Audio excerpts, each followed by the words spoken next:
Faculty, CEO Asif شیر سیال صاحب, and dear students, السلام علیکم.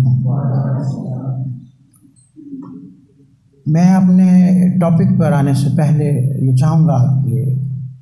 مسلمان ہونے کی حیثیت سے, جیسا کہ اللہ رب العزت نے سورہ احزاب میں فرمایا کہ اے محمد رسول اللہ صلی اللہ علیہ وسلم, یعنی اللہ اور اس کے فرشتے محمد رسول اللہ صلی اللہ علیہ وآلہ وسلم پر درود اور سلام بھیجتے ہیں. اے ایمان والو, تم بھی محمد رسول اللہ صلی اللہ علیہ وآلہ وسلم پر درود اور سلام بھیجیں. اب درود اور سلام بھیجنا ہمارا آقا دو جہاں محمد مصطفیٰ صلی اللہ علیہ وسلم پر, اس کا ہمیں کیا فائدہ ہے؟ وہ یہ ہے کہ رسول اکرم صلی اللہ علیہ وآلہ وسلم نے فرمایا کہ جس شخص نے مجھ پر ایک دفعہ درود پاک بھیجا, اللہ رب العزت اس کے 10 گناہ معاف کرتا ہے, 10 اس کے درجات بلند ہوتے ہیں, اور اس پر اللہ رب العزت 10 رحمتیں نازل فرماتا ہے. اور پھر اللہ رب العزت نے رسول اکرم صلی اللہ علیہ وآلہ وسلم کو فرمایا کہ اے میرے حبیب, اپنے صحابہ کو یہ خوشخبری سنا دو کہ یہ جتنی دفعہ بھی آپ پر درود بھیجیں گے, میں اتنی دفعہ ملٹیپلائی کر کے اس کے اوپر رحمتیں بھیجتا رہوں گا, گناہ معاف کرتا رہوں گا, درجات بلند کرتا رہوں گا. اب یہ ان کی ہمت ہے کہ یہ عمل کتنی دفعہ دہراتے ہیں, کیونکہ اللہ رب العزت کے خزانے لامے ہیں. جیسا کہ میم نے اور سر ایڈوکیٹ آصف شیر سیال صاحب جو کہ CEO ہیں برائٹ انگلٹس کے, انہوں نے میرا انٹروڈکشن کروایا. کام کی بات پاکستان کی, آل اوور پاکستان کی جو میڈیا انڈسٹری ہے, اس میں یہ ایک واحد اپنے فارمیٹ اور کنٹینٹ کا منفرد پروگرام ہے جو موٹیویشنل بھی ہے اور انفارمیٹیو بھی. ہم ہیلتھ انفارمیشن, لا انفارمیشن, کوالٹی ایجوکیشن کی بات کرتے ہیں اور کوشش کرتے ہیں کہ ہم قوم کو ایجوکیٹ کریں. کام کی بات کا نام رکھنا اس لیے ضروری تھا کہ آپ میڈیا پہ بیٹھتے ہیں صبح سے شام تک, شام سے صبح تک, آپ کو کام کی بات سننے یا دیکھنے کو نہیں ملے. تو اس لیے ہم نے اپنے پروگرام کا ٹائٹل ہی کام کی بات رکھا, تاکہ لوگوں کے ذہن میں یہ بات آ جائے, یہ چیز کلک کر جائے کہ یہاں پہ جو بات ہوگی کام کی ہوگی, پروڈکٹیوٹی ہوگی. جیسا کہ سر ڈیجیٹل ریولوشن کو لے کے آنا چاہ رہے ہیں, اپنی ایفرٹ سے اپنی تئیں ڈیجیٹل ریولوشن لانا چاہ رہے ہیں, خاص طور پر آپ جنگ والوں کے لیے. لیکن ان کا کینوس, ان کا دائرہ کار بہت وسیع ہے پاکستان لیول پر اور آل اوور دا ورلڈ.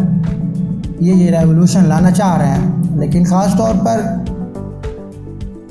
آپ اسٹوڈنٹس, آپ یوتھ جو ہے وہ اس سے مستفید ہو, کیونکہ آپ کی ایکسیس ایزی ہے آصف شیر سیال صاحب سے, کیونکہ یہ بیس کرتے ہیں جنگ سے. اب ہمارے مائنڈ میں ایک سوال یہ پیدا ہوتا ہے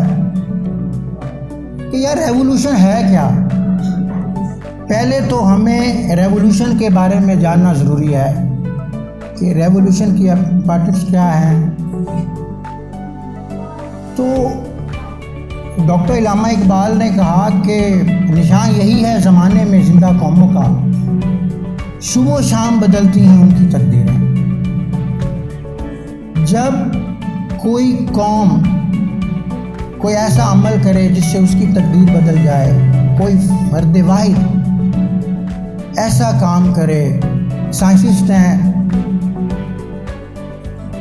وہ جب کوئی یاد کرتے ہیں تو دراصل وہ ورلڈ پوری میں ایک ریولوشن لاتے ہیں.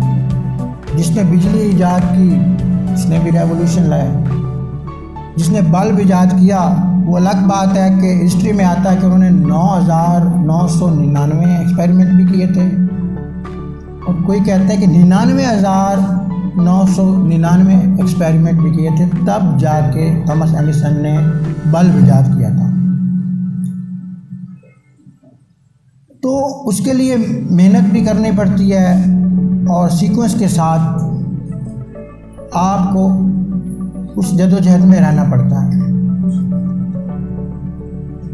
دیکھیں قرآن پاک میں دنیا کے تمام علوم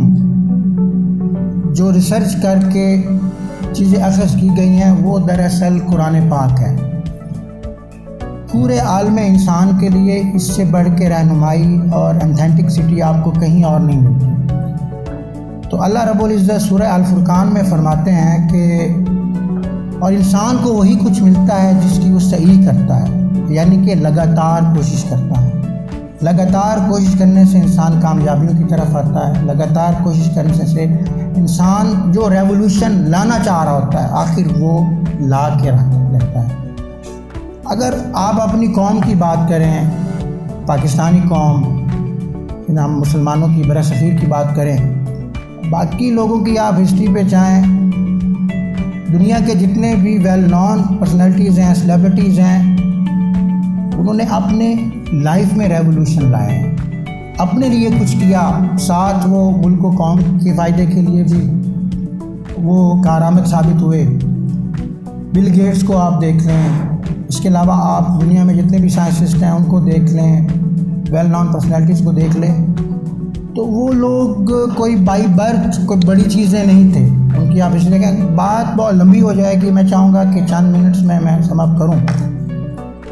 مگر میں اس قوم پاکستانی قوم کی بات کرنا چاہوں گا کہ اگر آپ قوموں کی بات کریں تو دنیا میں جتنے بھی مملکت آزاد ہوئی ہیں، جتنے بھی ریاستیں ملی ہیں ایک قوم کو، ان کی سٹرگل، ان کی ہسٹری سالہ سال، کئی سو سال کی قربانیوں کا نتیجہ ہے، تب جا کے وہ قومیں بنی اور ان کو ایک آزاد مملکت نصیب ہوئی۔ پاکستانی ایک واحد قوم ہے جس نے 7 سال کے عرصہ میں ملک پاکستان حاصل کیا۔ 1940 میں قرارداد منظور ہوئی تھی اور 1947 میں پاکستان آپ کو مل گیا تھا۔ اللہ رب العزت نے آپ کی جھولی میں ڈال دیا تھا۔ اب اس کی ہم قدر کریں نہ کریں وہ ایک الگ بات ہے، مگر ہم قوم جس چیز کے پیچھے لگ جائے ہم وہ کر کے دکھاتے ہیں، لیکن کر کے دکھانے کے لیے ہمارے اندر موٹیویشن کا ہونا، ہمارے اندر اس چیز کا احساس ہونا کہ یہ چیز ہمارے لیے کتنی پروڈکٹیو ہے اور اس پر اپنی فل انرجی جو ہے وہ لگا دینا، یہ آپ کی کامیابی کی ضمانت ہوا کرتی ہے۔ تو سر آصف شیر سیال صاحب نے ڈیجیٹل ریولوشن کے لیے جس پروجیکٹ کو لے کے وہ چلنا چاہ رہے ہیں، یہ ایک وہ چیز ہے جس کے تحت آپ ایک clip per number of millions تک آپ کی ایکسیس ہوتی ہے، خواہ آپ بزنس بیس پہ ہوں، خواہ کمیونیکیشن بیس پہ ہوں، آپ ایز اے فری لانسنگ کر رہے ہیں، خواہ آپ ایک کوئی میڈیا ایکٹیویٹی کر رہے ہیں، خواہ آپ ای کامرس پہ آ رہے ہیں۔ جب تک آپ کی سکلز ڈیولپ نہیں ہوں گی، آپ کی زندگی کے اندر، آپ کی پرسنالٹی کے اندر سکلز جو ہے وہ نہیں آئیں گی تو آپ اچیومنٹ جو ہے حاصل نہیں کر سکتے۔ تو میں اپریشیٹ کرتا ہوں سر آصف شیر سیال صاحب، وہ یہ چاہ رہے ہیں کہ ہماری یوتھ جو ہے وہ ڈیجیٹل ریولوشن میں ان کے ساتھ قدم ملا کر آگے بڑھے، اور خاص طور پر جنگ کے حوالے سے all over the Pakistan, all over the world یہ ایک ریکٹ بن جائے، یہ چیز ہسٹری میں شامل ہو جائے کہ جنگ کی یوتھ نے اس پر محنت کی، اس پر اپنی فل انرجی لگائی، اور آج جنگ جو ہے وہ اس لیول پر کھڑا ہے کہ اگر ڈیجیٹل ریولوشن کی بات ہوگی آج سے 10 سال بعد، 5 سال بعد یا 20 سال بعد، تو جنگ کی یوتھ کو، جنگ کے لوگوں کو جو ہے وہ گولڈن ورڈ سے یاد کیا جائے گا۔ کہنے کو تو میرے پاس بہت کچھ تھا، کیونکہ ہم جیسا کہ میرے پروگرام کا نام ہی کام کی بات ہے، تو باتیں کرنا، الفاظ سے کھیلنا یہ ہمارا ہابی ہے، ہمارا پیشن ہے، لیکن شارٹ ٹائم کے مد نظر میں آپ سے اجازت چاہوں گا، دعاؤں کی درخواست ہے اور میری نیک تمنائیں آپ کے ساتھ ہیں۔ السلام علیکم۔